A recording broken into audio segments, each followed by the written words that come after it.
Is it me? Happy Friday, everybody, and welcome to There's No Crying at Crochet, the podcast where we try to solve all your everyday frustrations in crochet and more. Um, I am Debbie of MadameStitch, and this is my cohort in crime. I am Biz of Busy Crochet. Thanks for joining us today, guys. And we are so happy you're here with us. Now, this episode is pre-recorded. We're going to get into some business first, but we still would like for you to interact with us as we show this episode on YouTube and in our Facebook group. So before we get started, speaking of YouTube, subscribe and like our YouTube channels, Busy Crochet and MadameStitch Crochet, because we are always giving you new content. So we want you to know when a new episode's coming out or a new tutorial has shown up on our YouTube channel, or you can just hang out with us for fun on YouTube. We love it. All right. So today's episode is a really special one. We love hanging out with all of our crochet friends, our crochet designer friends, and we have a special guest today, and I'm going to bring her on stage and introduce her to you. Hey, Miss Katie. This is Kati Brown of Hooked by Katie. Howdy. And this particular episode, in case you hadn't figured it out, is we're going to talk about Amigurumi with Kati Brown. This is our 81st episode. All right. So, Miss Katie, how are you doing today? Great. I'm hanging in there. I don't know about you guys, but did you guys get all the weird weather this last week? It was like all rainy, and then it was not, and then it was cold, and we're like, wait, we're in Colorado. We always say we have spring, and then we have second winter, and then we have real spring. So like we're right in the middle of first summer and then third spring. Yeah. Yes, I think we might be on our third or fourth spring now. And this week alone, it's going to be in the 70s one day, then the 50s the next day, and then the Don't get me started. Sounds nice. No, really? We don't have quite the fluctuations. We had a really long, cold winter through February, but now we're solidly in the 70s, and we're nice and humid, and the bugs are coming back. So that's Florida. See, I can do without the bugs, so I'm okay with the third and fourth spring and a couple of extra winters. Anyway, we could talk about weather all day long, but we shouldn't, because Katie's really cool and we like for you to get to know her. So, Katie, I'm going to put you on the spot right off the bat and ask you to tell us a little bit about you personally, anything you want to share, because you got some really cool things that go on in your life that don't have anything to do with crochet. So tell us a little bit about you. Well, hi. I am I'm Katie. I live in Colorado, if that hasn't come out yet. I just turned 40 this year. So I'm really looking forward to this year being like a big deal and being fun. So yeah, we went and celebrated and had a bunch of fun doing that. When I'm not crocheting, I'm probably playing video games. So World of Warcraft nerds, you can go find my battle tag. I'll hang out with you guys. And yeah, so I'm probably playing video games, or I'm dog training. So I have 2 American hairless terriers who do a bunch of different sports, but particularly dog agility. And so that keeps me incredibly busy. As Debbie knows, every single week we get together for our mastermind, and I've got a puppy on my lap all the time. Because he's in fact, he's here sound asleep right now, because that's a huge undertaking in and of itself. And to get him ready to be a actual competition dog is a full-time job. So we had a small conversation too before we started about, because I have questions about the hairless puppy. I thought that maybe it was going to be one of those little scraggly looking ones that it's just naked, and all of us, they've just got hair hanging off their ears. This is a really cute hairless puppy. No, I don't think your dogs could win ugliest dog of the year. They really are cute. I hope not. No, they wouldn't. No. No, they're a really neat breed. They're a hairless rat terrier. So if anybody's got terriers, all the fun and the chaos of having a terrier and none of the hair, very fun. But yeah, they love yarn a little bit more than I wish they did.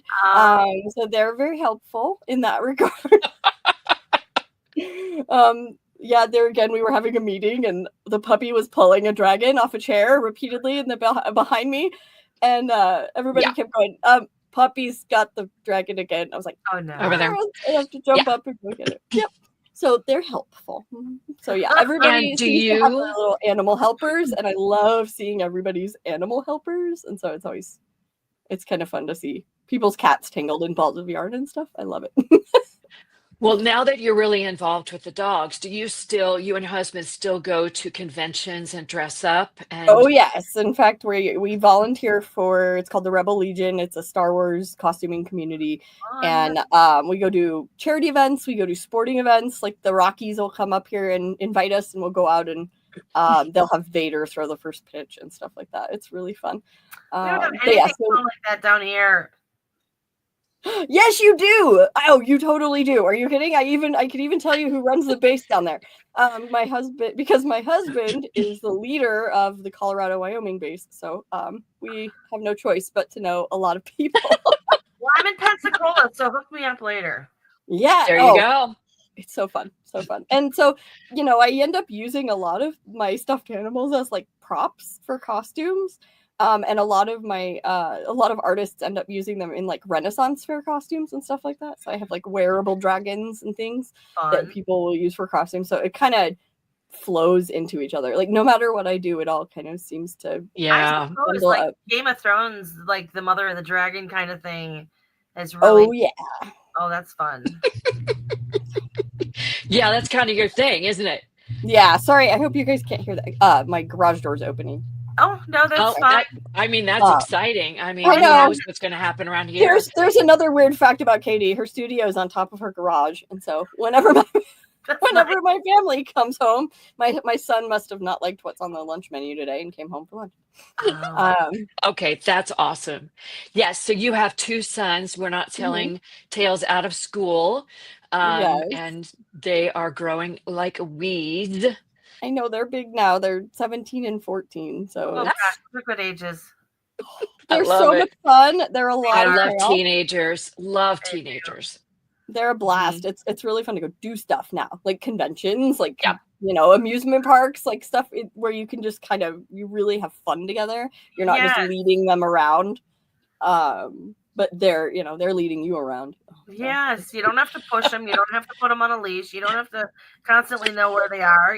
Well, I don't know. I would like to put one of them on a leash. Might be helpful sometimes. I don't know. I could really use a leash on the 14-year-old. Nobody comment about my leash comment. So nobody comment. Okay. Anyway. Now, we are here to talk about crochet, Ms. Katie. So I'm going to ask you a couple of questions just to kind of get us started, because we're going to talk about your fabulous amigurumi in a second. But I want to start by asking you what a lot of people probably ask you. How long have you been crocheting and who taught you? So I've been crocheting since college, so probably about 20 years, 20-ish years, 25 years. So I started pretty, in my teenage years. I started knitting and crocheting kind of simultaneously to keep my hands busy during lectures and stuff, and I was bored to tears. And so to survive like biology 101, I'd sit there and crochet. And I started making stuffed animals when my kids came along. And so when my kids came along 17 years ago, I was making them stuffed animals based on characters in shows and video games and things that they wanted that didn't exist. I mean, now you can go find pop culture stuffed animals for dang near everything. But before, it was like there was nowhere to find a plush Pikachu. You couldn't do it. And so I made them everything they wanted. And then I learned to make my own things with my own, non-trademarked ideas, and sold something to a magazine and never stopped from there. So it just kind of exploded from there. Well, Biz, Nope, that's yeah. kind of how you got started making toys for your kids, toys and Yeah. blankets. Yeah, that's how I ended up starting designing. Was I did the exact same thing. My son wanted to have a Pokemon birthday when he was like 5, and he wanted everybody to have a plushie because they had just come out in the stores. And at that time, they were like $5 or $6. Of course, this is 20. He's 27, 28 now. So this is a lot of years ago, and it was $5 a plushie. That was a lot of money back then. That's a lot. And so I'm like, no, but I can try and make them. So I had him give me his Pokemon cards, and he had more fun helping me design the Pokemon. He's always been my biggest fan as far as like, the characters and the putting them together and what's their name going to be and what's their backstory and, all that stuff. It was such a fun, collaborative, creative process with him. Oh, that's so awesome. Yeah, my 17-year-old has a pretty big role now. So he's very, very into dragons. And so we have conversations about how many toes this one should have and stuff. And he comes at me like, Mom, like, this is totally wrong. And like, Oh, great. Yeah, I'm like, oh, or he'll, be like, no, it needs to be like this. And I'm like, oh. Because we make crochet look easy, they're like, you just need to do this. And you need and I'm like, oh, just. Oh, let me just do that. Yeah. I'll be like, oh, okay, let me take apart the entire thing so that I can add the bobble stitch where you want it. Right. Do that. Or start completely over on a massive project, right? Thank you so much. Yeah. So since I've learned a little bit more about design and I've started doing this whole design method that I'm teaching, that has helped a lot because I can start on paper and then he can correct me on paper before I ever get really messed up. Yeah. And going. Yeah. So that helps a lot, but I wanted to ask you about that particular method that you've been coming up with.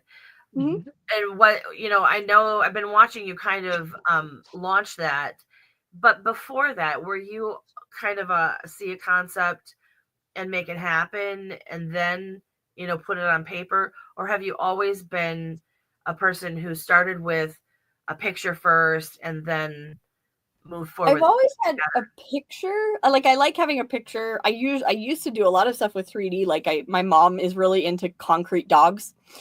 So she's got like 40 of them. And so it was nice to be able to have a 3-dimensional like representation of a cute little dog laying on its back, and I could kind of look at how that was put together.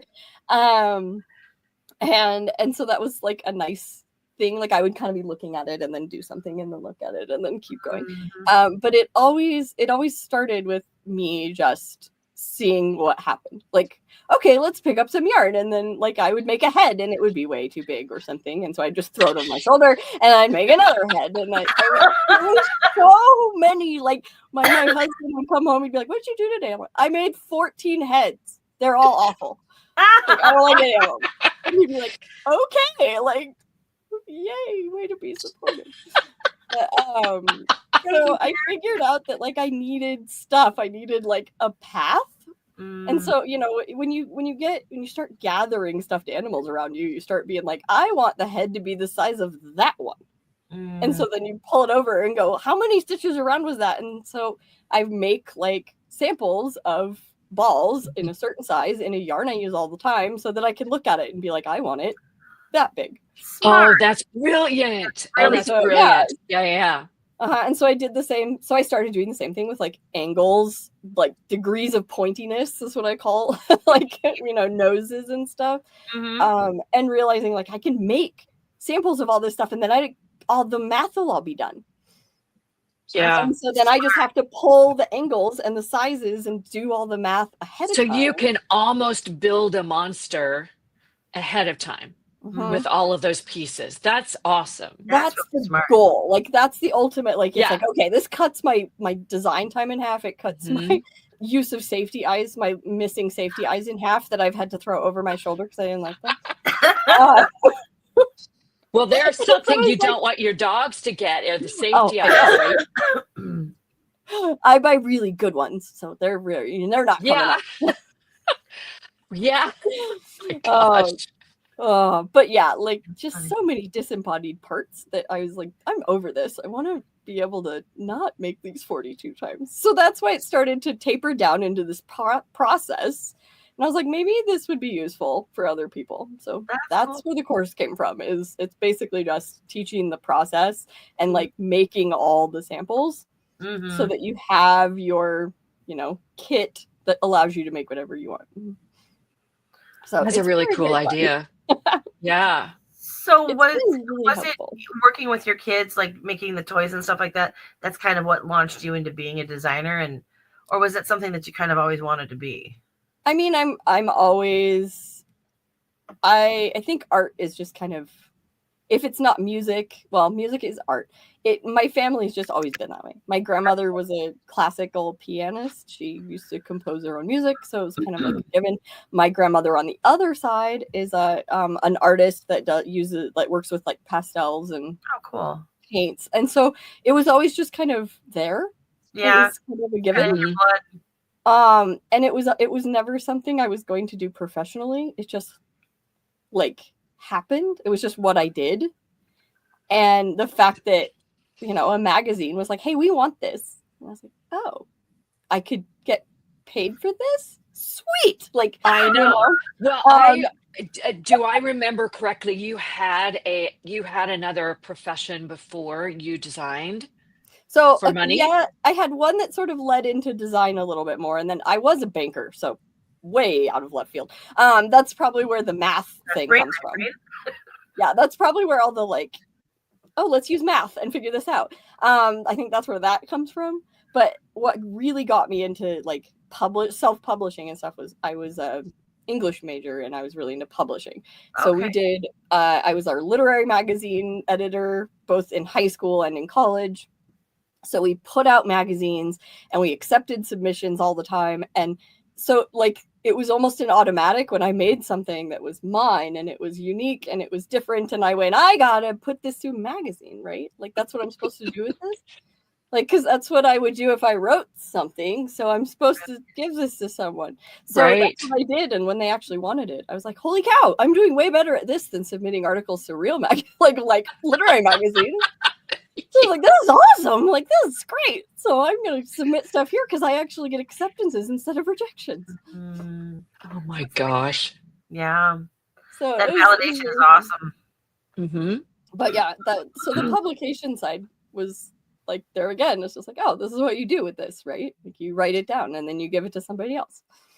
Yeah, I remember that period of designing that we all sort of went through, whether we consumed it or we submitted, everything was all centered around magazines. Oh, so you designed for magazines. You figured out what style they were after, and you would submit that particular design to a magazine and hope that you got published. And that was the goal of pretty much every designer and now the landscape has changed once again, and magazines are not so much a thing. We consume by individual patterns and by favorite designers. So, adapting to that changing landscape can be somewhat of a challenge, but I think you've done it pretty well. I know you went through a recent reboot of your patterns. You call them 2.0. And I think this is something we all do as designers. We start to understand what helps our customers the most. So we have to go back and sort of refresh what we've done in the past, even though it seems like we're redoing something and we really don't need to. But talk to us about how your patterns went into this 2.0 phase. What's different about your patterns now?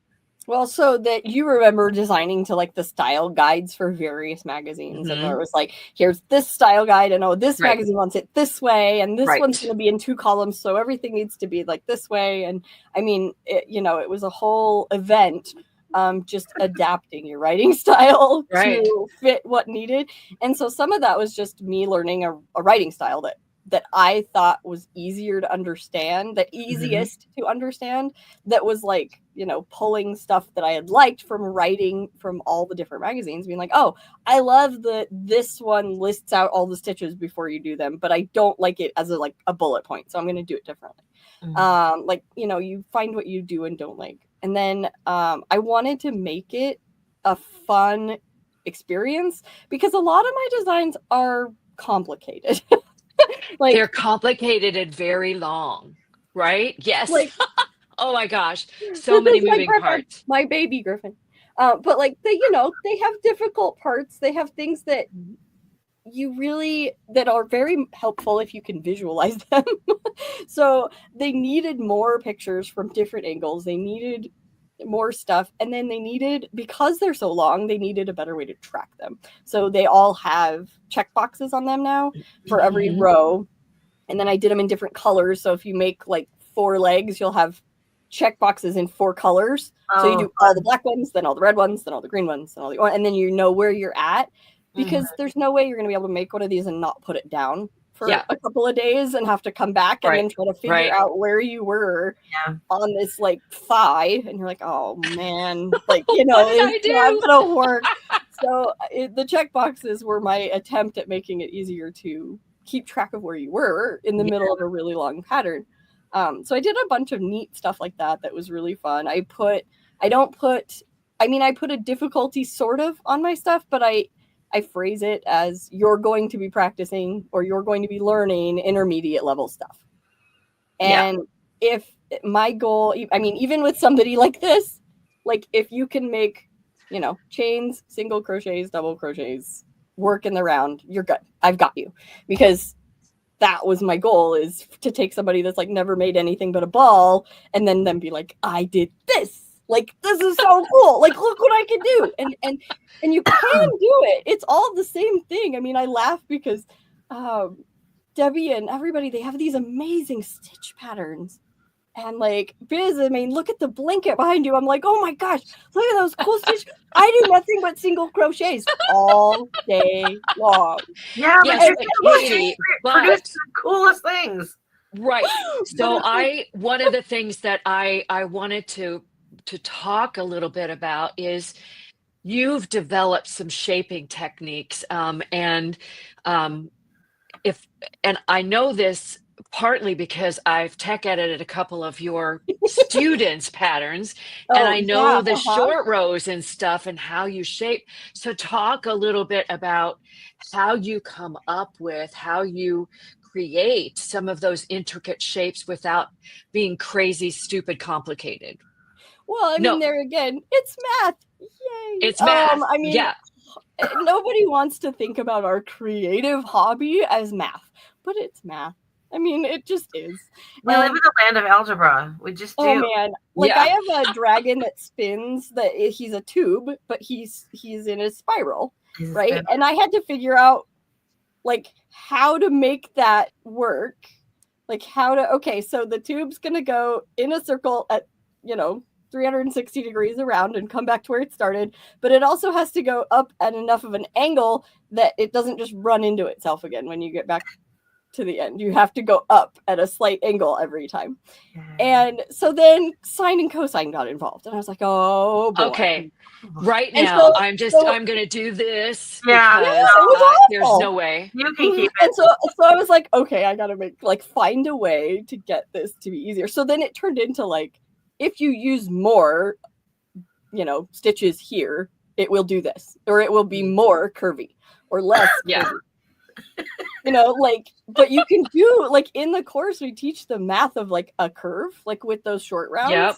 And it's how many stitches is it around? How many stitches is it going to take it to curve at a 90-degree angle? And then you do your math based on oh my gosh, how many times you amazing. need to do a 90-degree angle. Oh Basically, if you need it to go 360 degrees, you got to do that 4 times. So it's, it's just figuring it all out. You can plug it all in, but then you're done. Then you don't have to test it and experiment and be it's not so at least that it's is so awesome. Easier, but we always next level, me and all the students are always the math's not working, and we all are trying to help each other fix it. It's so funny how I'm always, as a designer, I'm like, gosh, I wish I could do that, and gosh, I wish I could design like that. Except that, when you hear the stories behind, that's just too much math. God bless you, girl. You keep going at it. Yeah, we're gonna let you be the math Let's cut queen. it down. Let's take it down to nothing, guys. We can do this. Like, you got this. Half of your Oh math. my God. Oh my God. That is amazing. I watched one of your videos because I was checking to make sure that the video link from one of your students' patterns worked. And I just click to see if it works. And I'm sitting there watching and I'm going, oh, this is so cool. The technique that I was watching, I think it might have been the short rows.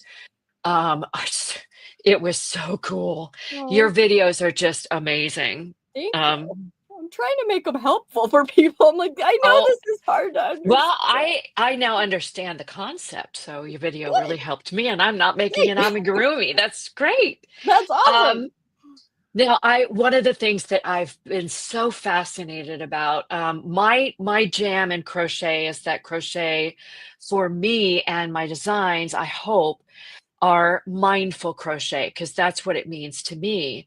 So I work in simpler shapes.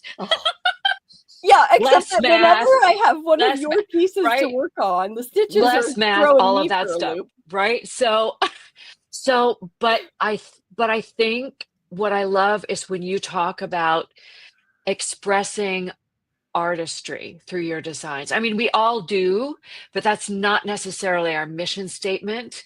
And I think that's part of your vision. And I'd love for you to talk about that, because we often think of amigurumi as just, okay, we're going to make some toys that are fun shapes, right? But yours are really beyond that. So could you talk to that a little bit?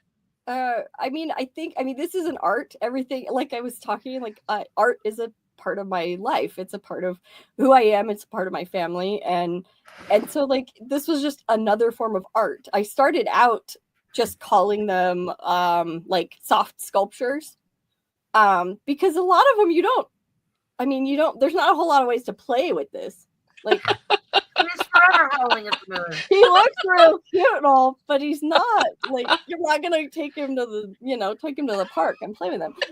You might. I don't know. Hey, whatever floats your boat. They end up being photo props for a lot of people. I actually have a person that made the wolf, and her husband is a over-the-road trucker and travels like all over. And so that's awesome. Pictures of Wolf all over the place, and he is like a world traveler at this point. Oh, cool. But it's like, you use them for art, you use them for an artistic expression.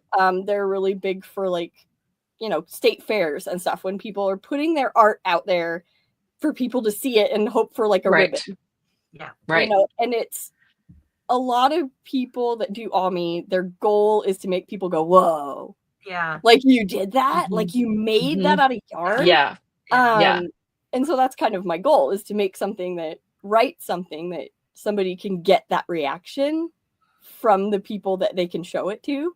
Like, you made that? And I get that. And that's how you design, but you also empower your students to claim that artistry. Oh, I want people to realize they can do it.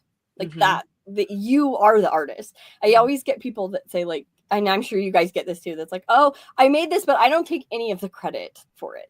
And I'm like, your hands made that. Like, your hands made that. You're the artist here. Like, this is just fly up off the thing and become yarn. Right. Yeah, it doesn't just it takes skill. It takes real artistry to put stuff together. And then the great thing that I talk about with amigurumi is it's a 3-dimensional like art form. You can literally make anything you could possibly imagine. So like empowering people to give them the tools they need to be like, I have this image in my head of what this dragon needs to look like. And I can't find a pattern for it. Yeah. But I know how to make it happen. And so I can turn that art that's in my head and put it down. And they say like art is emotion expressed physically, right? So people want that ability. People want to be able to make something that's just them expressing themselves. And so I'm like, here, try this. And like, oh, this is fun. Like, I can do that. Like, this is really great. And I can express myself this way. And it's like, yeah, you can. It's not. There's an awesome feeling that comes with enabling other people to, embrace not only because I get a lot of people who are like, I can't do that because I do a lot of different stitches in my blankets, and they're all like stitch sampler kind of. And so I've had a lot of people say to me, I can't do that. And I always promise them, listen, because I usually do them in cows. Listen, if you just stick with me, I will have videos for you. We'll do this together. And they will come back and be like, I learned so much through this, cow, because, and I want you to feel like you can do anything. Like, if I can conquer this, I can do that. It can be so confidence building. I mean, it is so confidence building to make something out of thin air. I mean, look at the skeins of yarn that we have. Like, they don't look like anything. They definitely don't look like a blanket. Like, they don't, they half the time you can't even get them to like stripe the way they're supposed to. Like, they're totally their own thing. Yes. And then we take it and go make it into something completely different. And that's it's a really neat, I mean, it's art. And I want people to open up to the fact that you're creating art. You're not, just crafting. Like, I can't stand that. Like, it drives me crazy. People that are like, oh, well, I just do paper crafts or whatever. I'm like, it's not a just, it's art. Like, our worlds wouldn't be what they are without art. Everything we have is exactly art. I mean, the shape of the table in front of you, somebody came up with. Yeah. And we need to express ourselves a little better and know that there's an artist in everybody, and go out and find absolutely. Well, and inventors, you said, somebody came up with the idea for whatever it is in front of you. I looked, I'm like, well, my lighting system for my room to brighten it up. Like, what if somebody hadn't invented that? It's the same thing with, being a designer, because a lot of people, now some, they just want to get the pattern. They just want to make the pattern. They don't want to, but I get a lot of people who are like, wait, I just feel like I just want to make it on my own. I want to do something on my own. And you kind of stir people up to get very inventive on their own. And I feel like that is also one of our little superpowers as well, is just,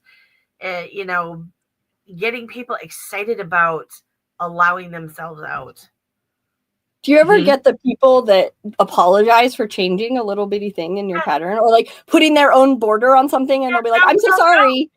And I'm like, that was a great idea, and it was all yours. Way to go. Like, go be creative. I mean, I think we all love to see the color choices. Like, when someone makes a design of mine, I love to see the color choices they have, because I don't see it the way they do, but it might completely change the look of the item. So, even encouraging just that simple artistic expression of color and yarn fiber is amazing. Yeah. And it totally individualizes a piece that, there may be a billion people making that pattern, but this one's yours. Right. And you can tell that it's yours because of this way, you did this thing. And I think that's really cool. I think it gives them autonomy over the process. So Katie, talk a little bit about your niche in the Amigurumi community. So it's a very, it's 3D art, but your niche is very much tied to your Star Wars and dragons and your so you've shown us your griffin, you've shown us your howling dog, but your specialty is dragons. I mean, your dragons. I make a lot of dragons. You make a lot of dragons. You make a dragon purse, you make a dragon pillow, you make dragon all the things, and it's not just a dragon, it's the dragon things. So talk about your love for dragons. Where does this come from? Oh gosh, where does it come from? I mean, like, there were some, they still exist, but they weren't very popular when they were hip, when they were new. But the Dragon Riders of Pern novels, it was the first time that I really got like the punch in the face of like, there could be a culture where we all just ride dragons, and that's how we get around. And I was like, yes, yes, we did. Like, I always loved the freedom of dragons. Like, they can be whatever they want to be. They could be something that fits in your hand, and that's a full-grown dragon. They could be something that's like the size of a house, and you need a ladder to get on their back if you're gonna ride them. And They they're could just be a cool. dragon that isn't a ride-on dragon. They're like a, you know, they don't have wings and they just scuttle along on the ground, and we use them for like pack animals. I don't know, but the concept of like the freedom of like what these little mythical creatures could be is always really fun. You can do whatever you want with them. They can be what you need them to be in the moment. And like, I need something angry because I'm grumpy or something. Like, you know, like this guy's gonna be angry and he's gonna have horns everywhere, and like, you know, like he's gonna have spikes all over his face and he's gonna be really grumpy. Like, you know, you can do whatever you want with them, and I think that's really, really fun. I've always loved fantasy and sci-fi. So, you know, Smaug the dragon, like we're going back to the Hobbit. Dragonheart. Oh my gosh, great old movie. But yeah, like but like any of those, I don't know if you guys watched like the new Merlin or like new Merlin reboot that was in like the early 2000s. They did a bunch with a dragon that was John Hurt that voiced him. It was super cool. Good grief. I know, best person for a dragon voice ever. So perfect. But like, it just, you know, I tried to write a novel once about dragons that was like so instead I made dragons, which you go. Turned out to be a little bit more reasonable than trying to write the next great dragon novel. But everybody seems fascinated by them. You look at how Game of Thrones went nuts. Yeah. And they even did a spin-off of that was focused on the history, the time period that there were dragons.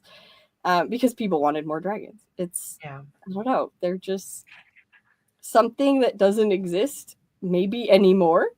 I don't know. Maybe they did, because they're throughout historical documents across cultures, across worlds, like across the entire world. So you kind of wonder, like, maybe we missed something.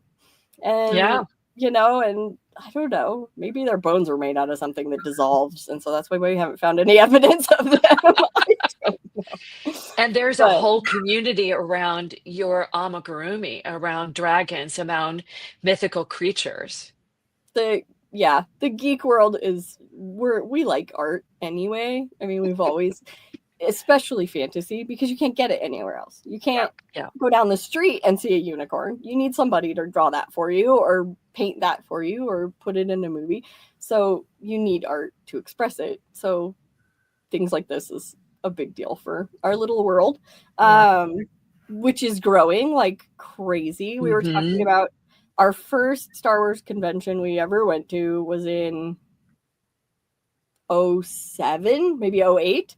And there were like 6,000 or 7,000 people there. And I see that sounds like a lot of people, but like you'd walk up to, like, we used to walk up to people's autograph booths and just sit down in a chair and have a conversation with them because there's nobody else in line. Like, you just sit there and like just be like, hey, what's going on? And shoot the breeze. And now the Star Wars convention that's coming up here like next month in Japan, they're expecting 100,000 people. And the lines, I mean, we, years later, I've stood in line for 5 hours to go get one autograph and talk to that person for 12 seconds. So the world has just exploded that, the geek world, it's no longer uncool to be a like diehard fan of something and express it. My son has actually brought that up because he's like, I was a lover of this stuff before it exploded. He said, I've always been a hardcore nerd, geek, whatever it is. Yeah. And because he kind of goes into, both anime, video game, into fantasy, all that stuff. So he loves it all. But he actually has brought that up recently, the fact that there's so many people jumping on, that they're becoming a part of. And he said, I'm really glad that people are becoming a part of the world, of this world, and they're letting go of that inhibition of holding themselves back and being afraid to be noticed, and Yeah. it's kind of cool that I'm part of the popular crowd now. So, Yeah, it's. I mean, that's what it is. It's so Yeah. funny. Like, I don't think. I mean, the club existed 20 years ago, but I have a feeling that the costuming community was a lot more conventions and like individual thing, birthday party kind of events. yeah. And now, I mean, we go to these huge sporting events, and there's like lines and lines of people to take pictures with you in your costume. Yes, I mean, Like, cosplay awesome. become a huge thing. but it's great because they're willing to say it. They're not just like, I love Star Wars, but they're not going, I love Star Wars. Right. Yeah. They're like actually really, into it. Yeah. And there's paws It's a sticking up in puppy. my face. It Naked lives. paws. There's little naked It paws. lives. sticking Oh up. my gosh. Dude, seriously. No one ever thought they were going to come on a podcast and see dog paws. Just, there you go. Yeah, that's puppy raising for you. Oh, that's hilarious. Puppy rearing. Love it. All right, Well, you can get- Katie, is there, I mean, we could go on and on all day, which probably isn't a bad thing, but is there anything that the listeners can look forward to that of? You've got these ideas in your head, they're going to come to fruition. This is what you have to look forward to, because you have a course that Mhm. you've talked about where designers of amigurumi can come in Mhm. and learn techniques of how to design them and write the patterns. But do you have any big plans or little plans? It doesn't matter. Any plans for new creatures, for new courses, for new things? There's always new creatures. I mean, I'm having a lot of fun. I'm kind of back on a wagon. I got buried alive in a piece that was, eating my soul a little bit. And so I let myself put it down and start creating like totally different stuff again, and that's been really great. So I've got we'll have a Pegasus soon. I'll have a that'll be really fun, and a really cute, like really fun. And then I have a lot of course, new dragon ideas. I have a really, really neat one that's going to be like half wall decoration, half stuffed animal. So he'll be really, really fun. Oh my gosh. And so like it's just, yeah, this year is going to be a lot of new and a lot of neat things. And I'm really excited about that. That's so exciting. And then I have little courses that I'm expanding on. So I have an attachment course, attachment mastery course because that's the bane of every Ami person's, Ami artist's existence is part attachments. So I'm going to expand on that a little bit more and work on that. And then, of course, the doors will open for the course a few times during the year. So I've got all that fun stuff to look forward to. But yeah, and there's treasure hunts on the website going on all the time. I mean, I try to make you guys need to look at her treasure hunts and participate, because they're not your regular treasure hunt. They're awesome. So fun. Finding things and building patterns and all of that kind of stuff. So very cool. I mean, the geek community is a lot of gamers, so there's no reason not to have games and stuff going. So we're all, we always try something fun and new and make it a contest. So it's kind of neat. That's fun. Excellent. Cool beans. I'll have to go check that out. Where can we find your courses? Are they on your website?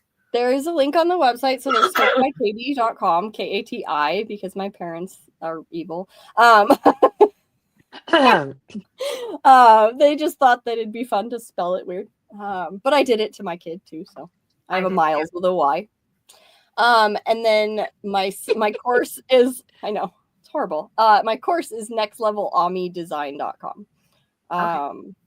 And that's where just all the information is. That's where you can go to get on the list so that you're alerted when the doors are getting ready to open or when the new webinar pops up for that kind of stuff. So do you only accept a certain amount of students in that class at a time, or is it whoever shows up and then you close the doors? Or yeah, I try to limit how many times a year I open the doors, just because the new students are always the ones, that keep me the most busy, right?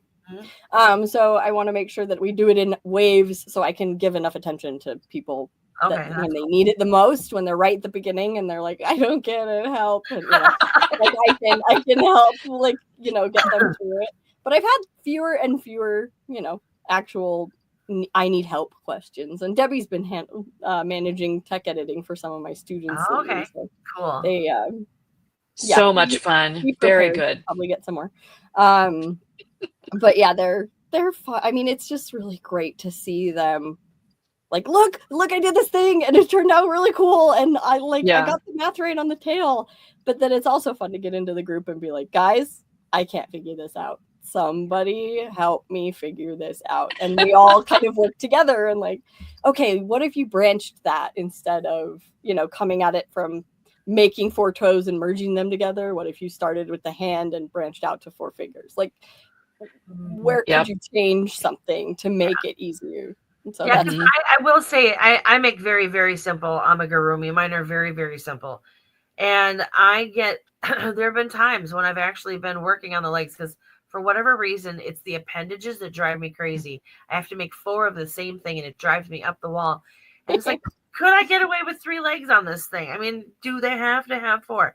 But, you know, you plow through and you just give them all 4. But it just, that is interesting because I know on your dragons, not all of your legs are all the same. So it's a thought process beyond just I'm making 4 tubes. Yeah. Yeah, and you have to start, like, you have to actually look up animals and be like, which way do their knees bend? That's like the number one question I'm always asking. Right. Which way do their knees bend? Because I don't want to put their arm on backwards or, you know, put a back leg on that looks like a human knee that bends forward and it actually is the other way around.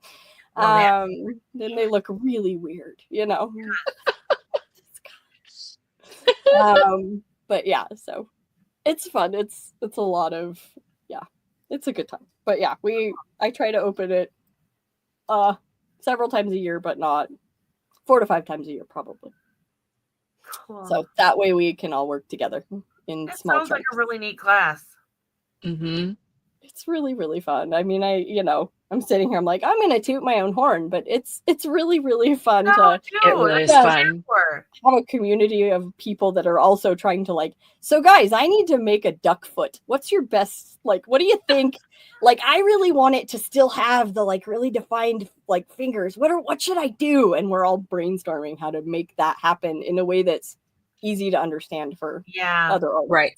Yeah. Right. So and you know, you've already set the ground, you know, you've got a platform of thought as far as like the creation of the item. You know, you've already taught them do this, and this is how you get that. So I'm sure in that group you guys can all do the same speak. You know, does that make sense? Yeah.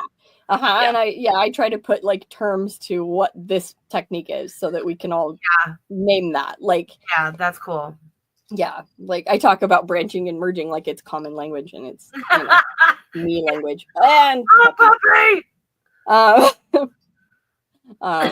He's not crochet related. He woke up just in time. I know, didn't he go?